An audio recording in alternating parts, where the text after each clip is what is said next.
اس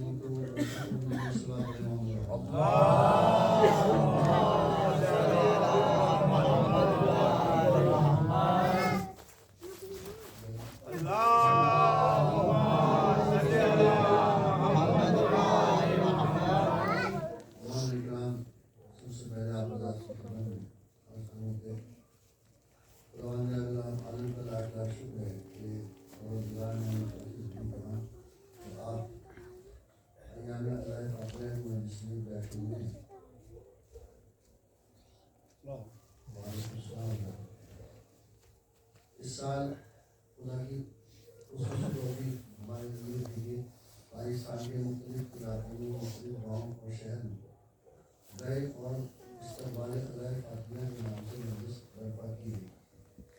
اس میں سے آپ کے یہاں بھی خدا نے کر دیا کہ آپ کیا بھی آئیں اور ہماری نئی سی آواز پر جد اسلام مولانا سید پیغمبر رضا صاحب اللہ نے کہا اور اجازت دی کہ ہم پاکستان میں 15 جگہ میں قدم رکھ سکیں۔ خدائے فاطمیہ کے سلسلے میں آپ کے درمیان اس وجہ سے ہے کہ اس کا مقصد یہ نہیں ہے کہ ہم آئے ہیں تو اس کا مقصد یہ نہیں ہے کہ آپ یہاں نہیں ہوتا پروگرام یا آپ یہاں خدائے فاطمیہ نہیں ہوتی، ایسا ہمارا کوئی سوچنا نہیں ہے، بلکہ ہر جگہ الحمدللہ اپنے حسب حیثیت مومنین علماء ذات کی جن کے دل میں درد سیدہ ہے وہ سب جو ہے وہ خدائے فاطمیہ میں شریک ہوتے ہیں اور خدائے فاطمیہ کرتے ہیں۔ یہاں پہ ایک جملہ اور کہہ دوں میں تو شاید کوئی غلط نہ ہوگا کہ زبانی دعویٰ الگ چیز ہے، عمل کی منزل میں آنا الگ چیز ہے۔ زبان سے تو ہم سب یہ کہتے ہیں کہ ہم علی کے چاہنے والے ہیں، فاطمہ کی شہدائی ہیں، شہداء معصومین علیہ السلام کے چاہنے والے ہیں، لیکن عمل کی منزل میں کچھ لوگ ہی نکلتے ہیں کہ وہ عمل کرتے ہیں۔ جیسا کہ آپ اور ہم سب دیکھ رہے ہیں اس بات کو کہ جب مجلس برپا ہوتی ہے یا جب بھی ایک کام ہوتا ہے تو اس میں چند ہی لوگ ہیں جو نکلتے ہیں اور پہنچتے ہیں، لیکن جب آپ کسی اور مسئلے میں آئیں یا کہنا چاہیے فضالی مسئلے میں آئیں تو پھر ہر آدمی کہتا ہے ہم مولا کے چاہنے والے ہیں، ہم مولا کے چاہنے والے ہیں اور ہم مولا کے اوپر جان دے دیں۔ مولا کو جان کی ضرورت نہیں ہے، مولا کو آپ کے عمل کی ضرورت ہے، اور وہی مولا کو ضرورت نہیں ہے، ہمیں خود کو ضرورت ہے مولا عمل کرنے کی۔ اگر ہم خود عمل کریں گے تو ایسی بات ہے ہم مولا کہلائیں گے، اللہ اور رسول کے چاہنے والے کہلائیں گے، اور ہم عمل نہیں کریں گے تو بے فکر رہیے کہ بالکل بھی ہم اس زمرے میں شامل نہیں ہو سکتے جس میں ہم چاہتے ہیں شامل ہونا۔ ہر انسان چاہتا ہے کہ میں مولا ہی کہلایا جاؤں، میں خدا والا کہلایا جاؤں، میں رسول والا کہلایا جاؤں، لیکن اس وقت تک نہیں کہلایا جا سکتا جب تک وہ عمل کی منزل میں نہ آئے۔ لہٰذا عمل کی منزل میں ضروری انسان کو آنا ضروری ہے۔ اسی لیے ہم نے شروع سے چاہا کہ فاطمہ کے لیے نکلیں اور گاؤں گاؤں جا کے تذکرہ کریں استقبال کا۔ پہلے سے بتایا کہ فاطمیہ تیار فاطمہ آنے والے ہیں، لیکن راجستھان کے لیے ہماری کوتاہی سمجھیے یا وقت کی تنگی سمجھیے کہ ہم عین وقت پہ راجستھان کے اس شہر میں گنگا نگر میں پہنچے۔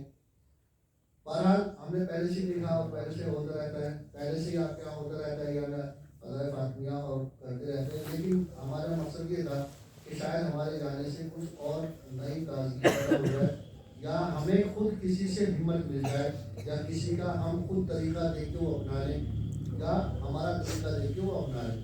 لہٰذا ہمارے بچے دیکھیں ماشاء اللہ بچے بیٹھے ہوئے ہیں، بچے ازاداری کے کتنی جلدی آ گئے ہیں۔ خدا کی سلامت رکھ کر کہ ہماری آئندہ کی نسل ہے اور مستقبل میں یہ لوگ وہ ہیں کہ جو کام کرنے والے لوگ ہیں، اور مستقبل میں نہیں کہ رہا تو یہ کام ہوگا انشاءاللہ تعالیٰ، یہی لوگ اس کام کو آگے بڑھائیں گے۔ کیونکہ بزرگوں کا حال تو آپ اور ہم سب دیکھ ہی رہے ہیں کہ بزرگوں نے کیا کیا اور بزرگ کیا کرنا چاہتے ہیں اور کیا کر رہے ہیں۔ یہ سب جگہ کے حالات ہیں، کوئی ایک نئی جگہ کی بات نہیں ہے، کہیں نئی جگہ کی بات۔ لیکن عزیزوں اگر مجلس کا وقت 7 بجے ہے تو آپ کو 7 بجے آنا، آپ کو نہیں اسے، کہ جو شہزادی کو مانتا ہے اسے 7 بجے آنا چاہیے۔ جو شہزادی کو مانتا ہے، کیوں؟ اس لیے کہ آپ نے روایات اور حدیث یہ سب سنی ہوگی اور ایام اعظام میں آپ کو بیان بھی کی جاتی ہوگی، علماء کرام نے اور خطیبوں نے آپ کو بتایا بھی ہوگا اور ظاہر والے بتایا ہوگا، کیا بتایا ہے، اور آپ کو بچے کو یہ بات علم ہے، بچے کو اس بات کا کہ ذاکرین اور علماء ممبر سے کہتے ہیں کہ جناب سیدہ مجلس میں آتی ہیں،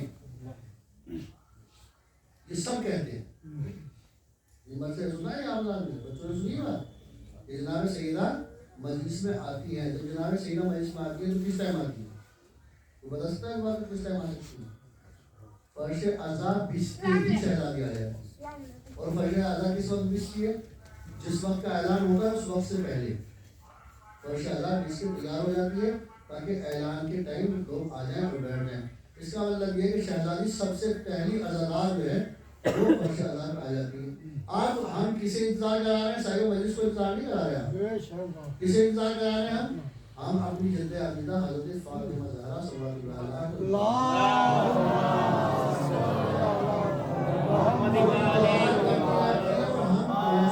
ہم جاتے رہتے ہیں اور ہم تاخیر کرتے رہتے ہیں. تو میرا عزیزو اگر ہمیں تھوڑی سی حیا ہے, تھوڑا سا بھی ہمیں ہمارے دماغ میں سوچ ہے اس بات کی کہ ہماری شہزادی ہمارا انتظار کر رہی ہے, تو ہمیں فرش عزا پہ وقت سے آنا چاہیے, وقت سے کام کرنا چاہیے. اسلام میں جتنی وقت کی قیمت ہے کسی بھی مذہب میں وقت کی قیمت نہیں. اگر وقت سے کام نہ ہوتا تو نمازوں کے وقت معین نہ ہوتے, روزے کا وقت معین نہ ہوتا, حج کا وقت معین نہ ہوتا. ہر چیز کا وقت معین ہے. اگر آپ اس کو اس کے وقت میں نہیں کریں گے تو وہ قضا مانا جائے. اور بعض چیزیں ایسی ہیں جس کی قضا نہیں ہے. جیسے مولانا پیغمبر رضا صاحب کا جملہ جو میں نے سنا وہی آپ کا عرض کر دوں کہ نماز کی قضا ہے, عزاداری کی قضا نہیں ہے. عزاداری کی قضا نہیں ہے. ظاہر سی بات ہے جو مجلس صاحب سے نکل گئی اب دوبارہ نہیں ہونے والی. نماز کے لیے حکم ہے کہ نماز اگر آپ کی چھوٹ گئی ہے تو آپ اس کی قضا ادا کر لیں. اگر روزہ چھوٹ گیا ہے تو قضا اس کی ادا کر لیں. آپ روزہ رکھ لیں گے تو آپ کا روزہ ادا ہو جائے گا, لیکن آپ کی عزاداری کی قضا نہیں ہے. جو لوگ فرش مجلس پہ نہیں آئے ہیں یا نہیں آتے ہیں یا نہیں پہنچتے ہیں ان کی قضا وہ ادا کسی حال میں ہونے والی نہیں ہے. اس اللہ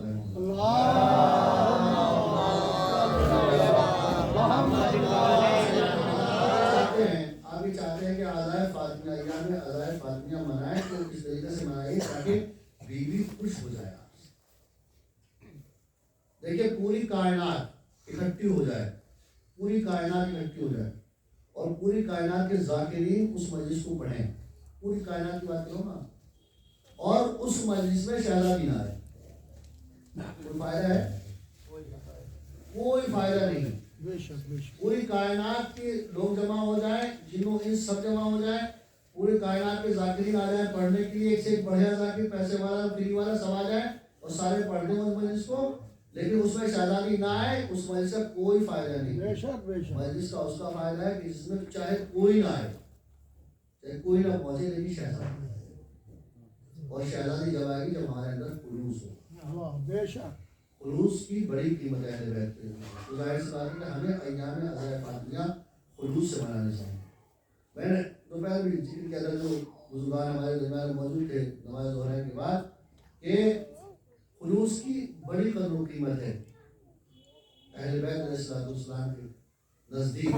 اہل بیت کے یہاں نہ تو کوئی مالدار ہے نہ کوئی غریب ہے. کیوں؟ اس لیے کہ یہ سنت الہی والے لوگ ہیں. جو خدا کرتا ہے وہی یہ کرتے ہیں, جو یہ کرتے ہیں اسے خدا مان لیتا ہے.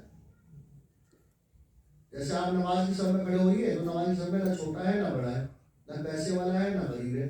جو جہاں کھڑا ہوا وہی آفتاب ہے, جو ذرا جہاں ہے وہی آفتاب ہے. نماز کی سب میں آپ جہاں کھڑے ہوئے. اسی طریقے سے اہل بیت کے ذکر کرنے کے لیے, اہل بیت کی مجلس میں شامل ہونے کے لیے, اہل بیت کا کام کرنے کے لیے کسی پیسے والے کو یا غریب کو نہیں دیکھا جاتا, وہاں خلوص دیکھا جاتا.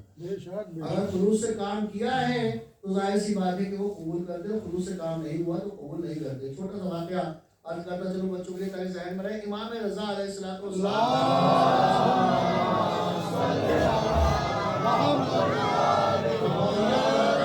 جو اموال امام کو جمع کیا کرتا تھا, اس نے اعلان کیا کہ میں امام کے پاس جا رہا ہوں, جس کو جو دینا ہے وہ مجھے دے دو, میں لے کے جاؤں. اب اس میں کسی نے 1000 درہم دیے, کسی نے 500 دیے, کسی نے 100 دیے, کسی نے لاکھ دیے, کسی نے کتنے دیے, سب نے دے دیا. اس نے سب کے اکٹھے کر دیا. مختصر کر کے میں واقعہ عرض کر رہا ہوں تاکہ وقت آپ کا زیادہ نہ لوں. سب نے اکٹھے کر دی. ایک بی بی آئی, اس نے کہا یہ 1 درہم ہے, یہ بھی امام کو دے دینا. وہ 1 درہم بھی اس نے رکھ لی. اب یہ انسان کی فطرت ہے, آپ بھی اور ہم بھی جانتے ہیں کہ اگر ہماری جیب میں 10,000 روپے تو بار بار اس جیب کو پکڑے رہیں گے تاکہ کہیں کھو نہ جائے, نکل نہ جائے. 2 4 5 روپے کوئی بات ہی نہیں ہے, پھر بھی جائیں گے کوئی مسئلہ نہیں ہے. جان بھی کرتا ہے انسان 100-200 روپے کا, لیکن اگر 10-20 ہزار روپے جیب میں ہے تو بار بار راستے میں ٹچ کرتا جائے گا تاکہ یہ محسوس ہے کہ ہیں پیسے. تو جو رقم بڑی تھی اس کو اس نے بڑے حفاظت سے بھائی 500 کی تھیلی ہے 100 کی تھیلی ہے 500 کی تھیلی ایک درہم اسے اپنے جیب میں ڈالے کہ ایک درہم ہے بھائی کوئی بات نہیں ہے. پہنچے جانے کے بعد امام کے سامنے اس نے سب رکھ دیا. مولا یہ 500 یہ 200 یہ 1000 یہ مولا کہہ رہا ہے تو سب رکھ دیے گئے. اور جب رکھ دیا تو مولا نے فرمایا کہ وہ ایک درہم جو شقیقہ نے دیا وہ کہاں, جو شقیقہ نے ایک درہم دیا ہے وہ کہاں ہے. عزیزو اس نے جیب ٹٹولی اور ٹٹولی نے بات کہ مولا ہاں وہ تو اس جیب میں یہ مولا نے فرمایا لاؤ درہم کو لیا اپنی رضا اتاری یہ لو جاؤ شقیقہ کو دینا کہنا تمہارا مولا تمہاری نماز جنازہ پڑھانا ہے. متوجہ ہوئے آپ؟ یعنی وہ 1000 اور 500 کی تھیلی رکھی ہوئی ہے, مولا نے غور نہیں کیا ان کے اوپر. اور کس کے اوپر کیا؟ ایک درہم کے اوپر, کیونکہ وہ جو ایک درہم تھا وہ خلوص سے کیا. امام یا معصومین کے نزدیک دولت کوئی چیز نہیں ہے, پیسے والا کوئی چیز نہیں ہے, حویلی والا کوئی چیز نہیں ہے, بلڈنگ والا کوئی چیز نہیں ہے, کار والا کوئی چیز نہیں ہے. ان کے نزدیک خلوص والا, بے شک جو خلوص سے ذکر کرے گا اسے ملے گا, اور جو خلوص سے ذکر نہیں کرے گا اسے نہیں ملے گا. کیوں کہا خدا نے تم مجھ سے تنہائی میں مانگو؟ خدا نے کیوں کہا تنہائی میں مانگو؟ کیونکہ ہمارا معبود یہ چاہتا ہے کہ وہ ہمیں ذلیل نہ ہو. دیکھیے جیسے ہم لوگ کسی پیسے والے کو دیکھا مروب ہو گئے, پیسے والا ہے, یہ دولت والا ہے, یہ گاڑی والے گاڑی میں سے السلام علیکم, یہ صاحب السلام علیکم, یہ فلاں صاحب السلام علیکم. ایک غریب ادھر سے آ رہا تھا, نماز نہیں پڑھے گا, گاڑی واڑی رکھے ہوئے منہ پھیر لیا. وہ سلام کرے, وہ سلام کرے, ہم سلام نہیں کریں. کیوں؟ اس لیے کہ اس کے پاس پیسے نہیں, اس کے پاس گاڑی نہیں, اس کے پاس اچھا سا مکان نہیں. علیکم السلام ورحمۃ اللہ. آپ اس کو سلام آپ نے بھی کیا, ہم نے بھی کیا. دور رہنے والا غریب آدمی, آپ جو پیسے والا اس کو دور سے دیکھتی میں. اب یہ میں آپ کا اور اپنا تجربہ بتا رہا ہوں, آپ کا اور اپنا دونوں کا تجربہ یہ ہے, اور اگر نہ ہو تو بتا دیجیے کہ ہمارا تجربہ ایسا نہیں ہے. اگر آپ لوگوں کو نہ ہو, میرا اور آپ کا تجربہ یہ ہے کہ وہ جو مالدار تھا اس نے تو چائے بھی ہم سے پی اور سگریٹ بھی ہم سے پی. وہ جو مالدار تھا جس کی مالداری کی بنا پر ہم اسے سلام کر رہے تھے, ہم اس کے ساتھ کسی اور سفر میں گئے تو اس نے چائے بھی ہماری پی اور سگریٹ بھی ہماری پی, اسے پیسے بھی نکالے نہیں پورے سفر میں. اور جو گاڑی لے گیا تھا وہ پیٹرول پمپ پہ لگا دی اس نے کہ تیل ڈلوا لو آگے چلے. جو مالدار تھا اس کا حالات یہ ہے. اور جو غریب تھا جب ہم اس کے ساتھ گئے تو اس نے ہمارا بیگ اٹھا رکھا تھا, اس نے اس کے بعد بیڑی تھی, اسے بیڑی بھی آگے کر دی, وہاں سے بیڑی پیو تو بیڑی پی لیجیے. اور ہم نے کرایہ دیا تو نہیں, کرایہ آپ نہیں دو گے, میں دوں گا. سمجھ رہے ہیں آپ؟ نہیں سمجھ رہے. ہم نے جو اس کو سلام کیا تھا اس کی دولت کی بنا پر, اس کی شہرت کی بنا پر, اس کے پیسے کی بنا پر, اس کی کوئی چیز ہمارے کام نہیں آئی. اور جس کو ہم نے کچھ بھی نہ کیا تھا اس کی ساری چیز ہمارے کام آ گئی.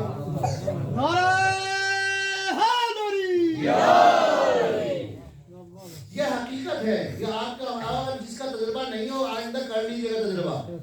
جتنے دنیا کی طرف بھاگو گے دنیا آپ سے بھاگتی چلی جائے گی. دنیا والوں کی طرف جاؤ گے دنیا والے آپ سے بھاگتے چلے جائیں, آگے آگے چلتے رہیں گے. اور جب اس سے منہ موڑ لو گے تو وہ پھر آپ کے پیچھے آئے.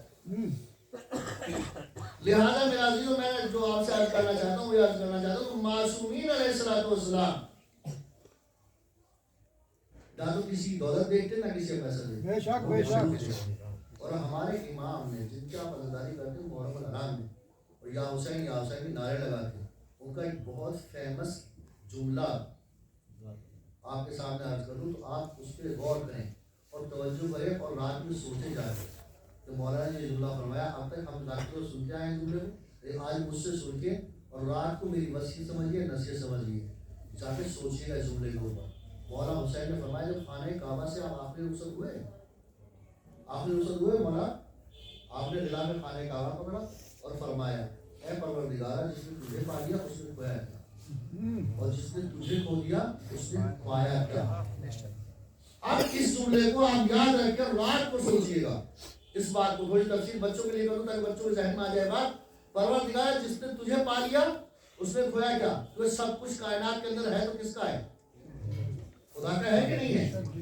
جس کو چاہے وہ غریب کر دے, جس کو چاہے وہ مالدار کر دے, جس کو چاہے وہ حیات دے, جس کو چاہے وہ مال دے, جس کو چاہے وہ زندہ رکھے، جس کو چاہے وہ مار دے، وہ کن فیکن کا مالک ہے، وہ جب چاہے جس کو چاہے جہاں چاہے جیسا چاہے ایسا رکھے، وہ چاہے تو زمین کو آسمان سے ملا دے، آسمان کو زمین سے ملا دے، وہ چاہے تو زمین کا الٹ پلٹ کر دے، جو چاہے وہ کر سکتا ہے، کن فیکن کا مالک ہے۔ تو خدا مولا نے کیا فرمایا؟ جس نے تجھے پا لیا اس نے کیا کھویا؟ جس نے تجھے پا لیا اس نے پوری کائنات پا لی، اور جس نے تجھے کھو دیا اس نے پایا کیا؟ جس نے تجھے ہی کھو دیا ہے تو اسی مملکت میں تجھے کیا مل سکتا ہے کہ نہیں ہے؟ اسی طریقے سے اگر آپ کسی سے مدد طلب کریں، دو طریقے کی مدد، یا تو طاقت کی مدد طلب کریں گے یا مال کی مدد طلب کریں گے۔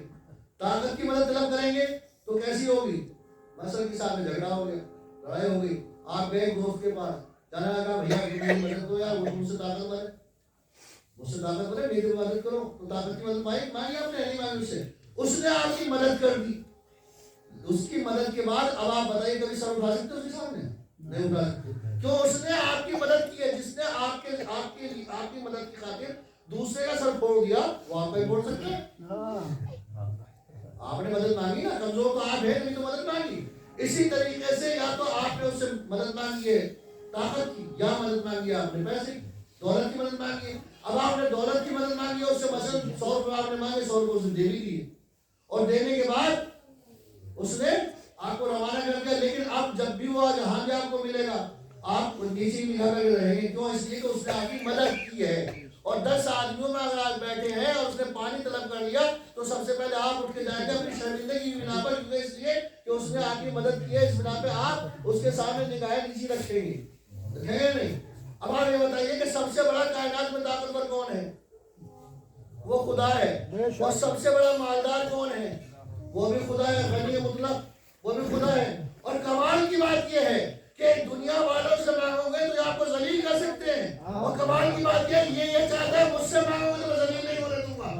میں نے خدا کہا نا آپ کے سامنے کہ خدا چاہتا ہے تاریخی میں بات کرو، وہ تو یہ بھی نہیں چاہتا کہ آپ کسی اور کے سامنے اس سے مانگو، وہ تو یہ کہتا ہے اکیلے تنہا تاریخی میں خلوت میں کوئی دیکھنے والا نہ ہو، اس وقت کمرے میں بیٹھ کر میری طرف متوجہ ہونا، دو آنسو بہا دینا، مجھ سے مانگ لینا، میں تمہاری بات کو سنوں گا۔ سب سے پہلا فائدہ خدا سے مانگنے کا یہ ہے کہ انسان ذلیل نہیں، رسوا نہیں ہوتا۔ دوسرا فائدہ ہے کہ وہ دے کے لیتا نہیں، تیسرا فائدہ ہے کہ وہ دے کے احسان نہیں جتاتا، بلکہ کیا کہتا ہے؟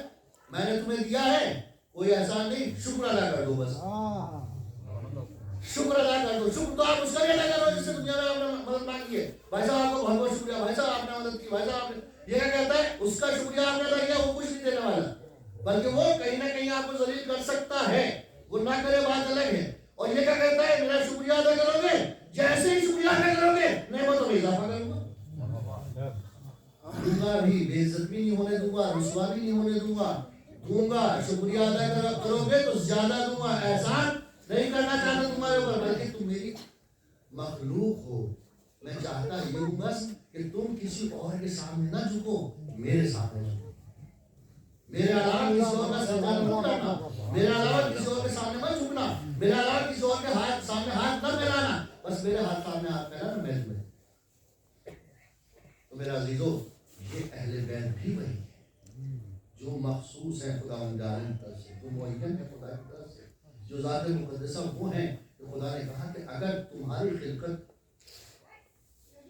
نہ کرنی مقصود ہوتی تو آسمان کا شامیانہ نہ ٹانگا جاتا، یہ زمین کا فرش نہ بچھایا جاتا، تمہیں پیدا کرنا تھا، تمہارے صدقے میں آسمان بھی، تمہارے صدقے میں زمین بھی، تمہارے صدقے میں ستارے بھی، تمہارے صدقے میں آسمان بھی، تمہارے صدقے میں چاند و سورج بھی، سب کچھ تمہارے صدقے میں خلق کیا ہے۔ جن کے صدقے میں یہ سب کچھ خلق ہوا ہے انہیں کیا ضرورت تھا آپ کی مال و دولت، انہیں کیا ضرورت ہے آپ کے وقار کی؟ ان کے پاس تو خود اتنی مال و دولت ہے کہ وہ چاہے تو ٹھوکر مارے نکال دیں۔ بے شک بے شک، جن کے پاس اتنا سب کچھ ہو وہ ہم سے کیا چاہتے ہیں؟ ہم سے کچھ بھی نہیں چاہتے، بس یہ چاہتے ہیں کہ تم ان کا ذکر کرو، وہ تمہارا ذکر کرو، اور ان کے ذکر میں بقا ہے۔ اگر ہم ان کا ذکر کرتے ہیں تو ہماری بقا ہے۔ میرا عزیزو، شہزادی صلوات اللہ علیہ کا ایام شروع ہونے جا رہے ہیں، اور بالکل شروع ہو گئے ہیں، بلکہ آج کی پہلی مجلس یہ شروع ہو گئی ہے۔ شہزادی صلوات اللہ علیہ کے لیے جتنا جتنا بھی ہم کر سکتے ہیں، جو بھی ہم کر سکتے ہیں ہمیں کرنا چاہیے۔ کوئی ایک پوسٹر بنا کے لگا سکتا ہے وہ لگائیے، کوئی ایک شہزادی کا نام لکھ کے لگا سکتا ہے، جس کو بتا سکتا ہے وہ بتائیے۔ دوبارہ میں نے مثال دی کہ اگر ہم ان ایام میں بھی یہ قصد کر لیں اور یہ طے کر لیں کہ ہم جہاں بھی بیٹھیں گے، جس ماحول میں بھی بیٹھیں گے، وہاں پہ ہم دنیا سب اپنی اپنی باتیں کرتے کہ نہیں کرتے، چار آدمی کھڑے ہوتے، کوئی کہیں کی سناتا، کوئی کہیں کی، کوئی پردھان منتری سناتا، کوئی مکھیہ منتری سناتا، کوئی حکومت کی، آپ شہزادی کی سنائیے۔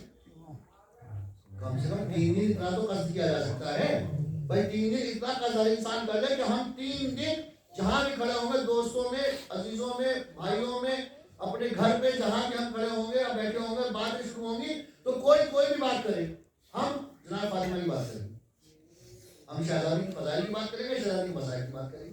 اتنا تو ہمارے پاس ہے ہی، اتنا تو ہم نے مجلس سے سن ہی رکھا ہے کہ شہزادی کے اوپر کون کون سے ظلم ہوئے ہیں، کیسے کیسے ظلم ہوئے ہیں، کہ ہم ایک ظلم بیان نہیں کر سکتے۔ میرے عزیزو، آپ بیان کر کے دیکھیے، آپ دنیا میں بیان کر کے دیکھیے، لوگوں سے بیان کریے، پھر دیکھیے شہزادی کے ذکر کا موضوع، پھر دیکھیے شہزادی آپ کو کیسے عطا کرتی ہے۔ باقاعدہ خود میرے تجربات ہیں، اور جو مومنین نے مجھے تجربات بتائے ہیں اس سفر میں، وہ سارے تجربات میں آپ کے سامنے شیئر اس وجہ سے کر رہا ہوں تاکہ آپ کو محسوس ہو کہ شہزادی کا ذکر کتنا بلند ذکر ہے۔ لوگوں کا یہ کہنا ہے کہ ہم نے اگر 10 روپے خرچ کیے ہیں تو شہزادی نے ہمیں ہزاروں دیے۔ لوگوں کا یہ کہنا ہے کہ ہم نے جب سے ایام فاطمیہ کرنے شروع کیے، جب سے ہم نے شہزادی کے کا ذکر کرنا شروع کیا ہے مخصوص طریقے سے، ہمیں خداوند عالم نے دولت سے اتنا نواز دیا ہے کہ ہمیں خود بھی نہیں پتا ہے۔ ایسے ایسے افراد ہیں، تو اس لیے کہ یہ مخصوص ہے، خالق کائنات کی عظیم بیوی ہے، یہ کنیز خاص ہے جس کو فاطمہ زہرا صلوات اللہ علیہ وسلم، اس کا ذکر عظیم ہے۔ اور رسول نے بتایا ہے کون ہے بیوی؟ فاطمہ تو بذات منی، فاطمہ میرا جگر پارا ہے، فاطمہ میرا ٹکڑا ہے، فاطمہ میری جان ہے، یعنی جو رسول ہے وہی فاطمہ۔ آپ نے فرمایا فاطمہ تو ام ابیہا، فاطمہ اپنے باپ کی ماں ہے، فاطمہ شفقت اتنا کرتی ہے کہ میں ماں کو بھول جاتا ہوں۔ فاطمہ اتنی عظیم بیوی ہے۔ بعض خصائص ایسے ہیں سیدہ کے کہ جو خصائص کسی کو نہ ملے، ایسے خصائص۔ ابھی آپ کی ولادت بھی نہیں ہوئی ہے، آپ بطن مادر میں ہیں، شہزادی بطن مادر جناب خدیجہ فرماتی ہیں کہ یہ بچہ جو میرے بطن میں ہے، یہ بچہ جو میرے پیٹ میں ہے، یہ مجھ سے کلام کرتا ہے۔ کیوں کلام کرتا ہے؟ اس لیے کہ کوئی عرب کی عورت جناب فاطمہ کے پاس نہیں آتی، سب نے بائیکاٹ کر دیا۔ شہزادی بطن مبارک سے کلام کرتی، اماں گھبرانا نہیں، میں آپ کے ساتھ۔ جو بیوی اپنے ماں کے بطن مبارک سے اپنی ماں کی محسنہ بن جائے، وہ کسی محسنہ نہیں بن سکتی۔ آپ کی ولادت بسعادت جب ہوئی، جناب خدیجہ الکبریٰ نے پورے محلے میں کہلوا بھیجا، ایک وقت ہے میرے اوپر، اس وقت پہ جسے عام طور سے لوگوں کو بلایا جاتا ہے یا رشتہ داروں کو یا رشتوں کو بلایا جاتا ہے، خبر کی کوئی نہ آیا، آپ کی ولادت کے وقت کوئی نہ آیا۔ جناب خدیجہ فرماتی ہیں کہ جب ولادت کا وقت قریب آیا تو 4 قدار بیوی جو نورانی بیوی تھی وہ آ گئی، اور آنے کے بعد جب میں نے کہا کہ آپ کون ہے، میں آپ کو نہیں پہچانتی، تو ایک مرتبہ ایک بیوی آگے بڑھ گیا کہ میں حوا ہوں، جناب آدم کی زوجہ، میں حوا ہوں جو خالق کائنات نے حکم کیا ہے کہ ہماری کنیز خاص فاطمہ زہرا آنے والی ہے، جاؤ اس کا استقبال۔ دوسری بیوی کہتی میں آسیہ ہوں، تیسری بیوی کہتی میں کلثوم ہوں، جناب موسیٰ کی بہن وعلیکم السلام علیکم، چوتھی بیوی کہتی میں مریم ہوں۔ ہم چاروں بیویوں کو خداوند عالم نے آپ کی خدمت کے لیے بھیجا ہے، اس کی جناب خدیجہ کی خدمت کے لیے بھیجا ہے کہ آپ فاطمہ زہرا صلوات اللہ علیہا تشریف لانے والی ہے تو ان کا استقبال کرو۔ یہ کوثر کا پانی لے کے آئے ہیں ہم، یہ جنت کا کپڑا لے کے آئے ہیں۔ جس بیوی کے لیے خدا نے ایسا انتظام کیا ہو اس کی کیا عظمت ہوگی۔ اور جناب شہزادی جب اس دنیا میں تشریف لائی ہیں تو جناب خدیجہ فرماتی ہے کہ آپ کی ولادت ہوتے ہی آپ نے سب سے پہلا کام سجدہ کیا خالق کائنات کے بارے میں۔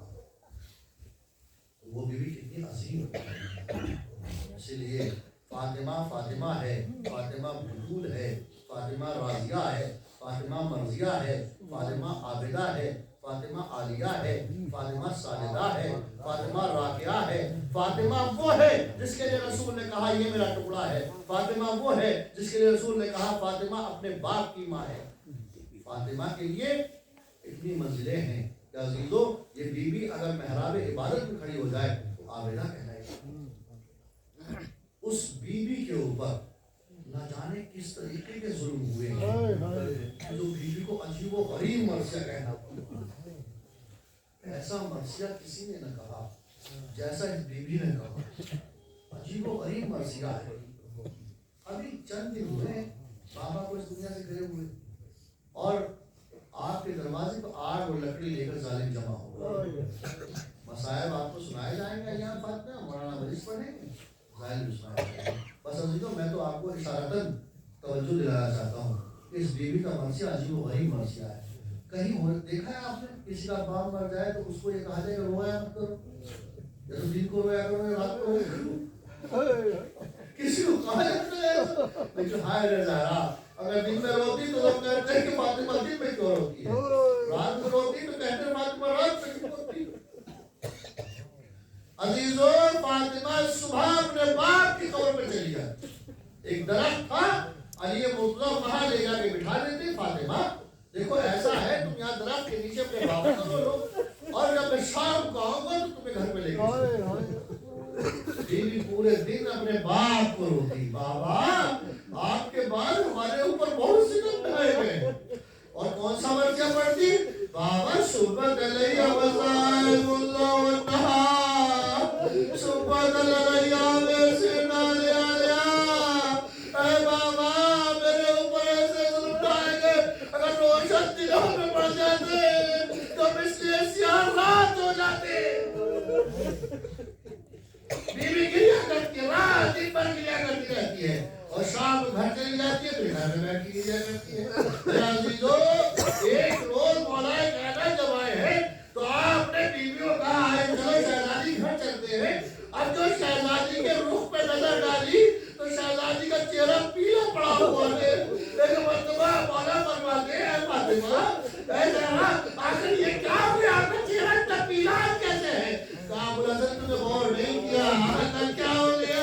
کہ وہ درخت جس کے نیچے میں بیٹھ کر دیا کرتی تھی ساری بولو درخت کاٹ دیا، پورا دن ہو گیا فاطمہ سورج کی تمیز میں بیٹھی ہوئی گریا کر رہی ہے۔ عجیب و غریب ماحول ہو چکا ہے مدینے کا۔ مولا کائنات جس کو مولا کائنات کہتے ہیں، فاطمہ کو پتہ چلا کہ جب علی کہیں سلام کرتا ہے تو لوگ جواب نہیں دیتے۔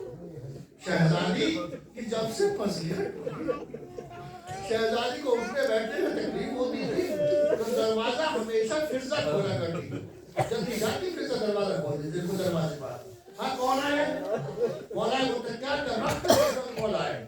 آج شہزادی کو جب یہ پتا چلا کہ مدینے کا ماحول اتنا خراب ہے کہ علی کے سلام کا جواب کوئی نہیں ہے۔ ایک مرتبہ شہزادی جیسے ہی دروازہ کا وقت ہوا، مولا کے آنے کا وقت ہوا، شہزادی اٹھی اور دروازے میں پہنچ گئی۔ دروازہ کھولا، مولا کا آنا جیسے اندر آئے آپ نے کہا السلام علیکم یا ابوالحسن۔ اے ابوالحسن آپ پہ میرا سلام ہو۔ کہا وعلیکم السلام یا بنت رسول اللہ، اے رسول کی بیٹی آپ پہ میرا سلام ہو۔ کہا شہزادی آپ کے آنے کیوں زحمت کی فضا دروازہ کھول دیا ہو؟ شہزادی کہتے ہیں ابوالحسن میں نے یہ سنا تھا کہ تمہیں مدینے میں کوئی سلام نہیں کرتا، اس وجہ میں نے یہ چاہا کہ دروازہ کھول کے پہلے ابوالحسن کو میں سلام کروں تاکہ یہ احساس ختم ہو جائے۔ ایک مرتبہ علی نے سر کو جھکایا، فاطمہ اگر صرف یہ ہوتا میرا جواب نہ دیتے تو مجھے احساس نہ ہوتا، لیکن فاطمہ کوئی مجھے سلام کی بات تو لگے، جب میں سلام کرتا ہوں لوگ مجھے جواب نہیں دیتے۔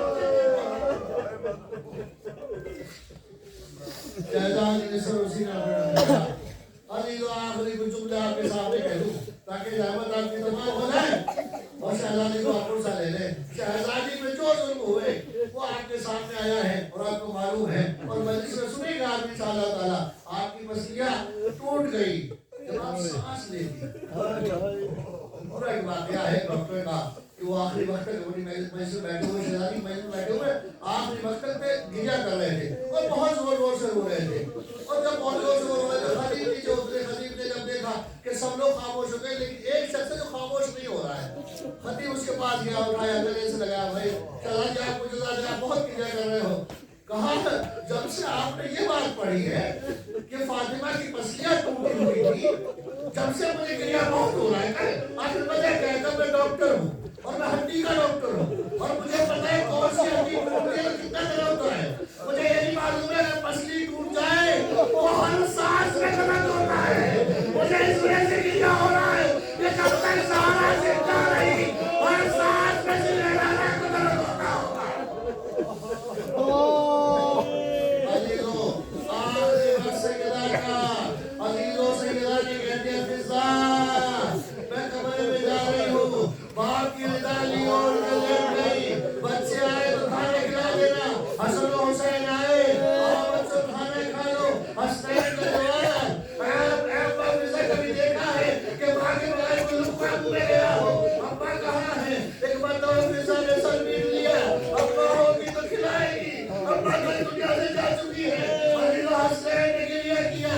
ابو الحسن آئے، جنازہ تیار ہو گیا، سہنے خانہ میں جنازہ رکھا ہوا ہے، جنازے سے سب مل رہے ہیں. ام کلثوم گئی، وہاں کے سینے پر سر رکھ دیا. ام جناب زینب گئی، وہاں کے سینے پر منہ رکھ دیا. امام مولا حسن آئے، وہاں کے منہ پہ منہ رکھ دیا.